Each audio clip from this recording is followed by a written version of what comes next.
welcome to Jenny's paleontology lesson, and welcome to another video. It's been a little while since I published new content, but because it's been quite some stressful and difficult times, as I'm sure it is for everyone.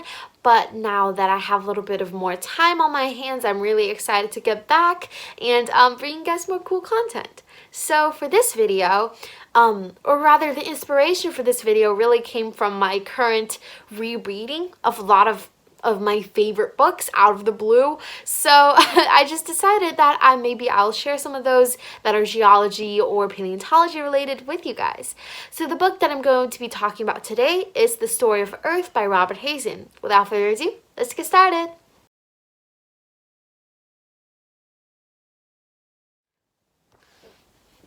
So first of all, I want to give a quick summary of the book so as to give you guys an idea of what it's generally about. But now I would hate to give too much away and spoil the book for anyone who's currently reading it or is thinking of reading it. So I'm going to stick to pretty much the preview or the official summary of the book that is published on the internet. So in the book, Hazen offers this innovative new approach to looking at Earth's history by marrying both the living and the non-living spheres. And moreover, he uses this eloquent, poetic language to recount the first 4.5 billion years of Earth's history and the first 13.7 billion years of the history of the universe, starting with the Big Bang. So that is a quick overview of what the book is generally about.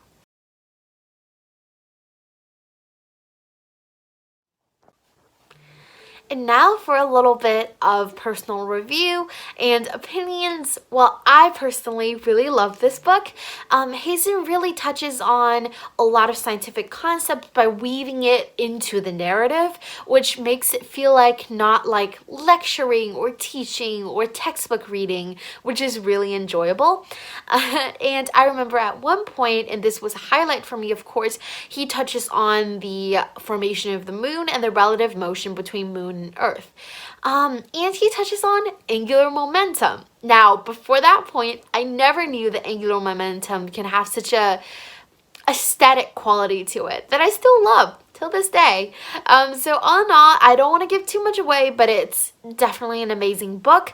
I do have to admit that some parts of it edges on being a bit verbose, but my overall experience with learning the concepts and understanding and reading the book has been more than enjoyable.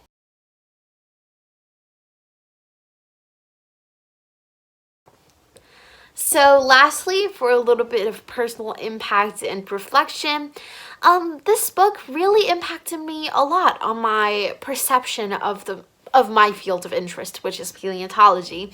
And this is because before I was definitely leaning towards the biological or anatomical aspect of paleontology. So in other words, when I looked at a piece of fossil, I was more interested in understanding its anatomy, how the organism functioned, rather than looking at the larger historical environmental context.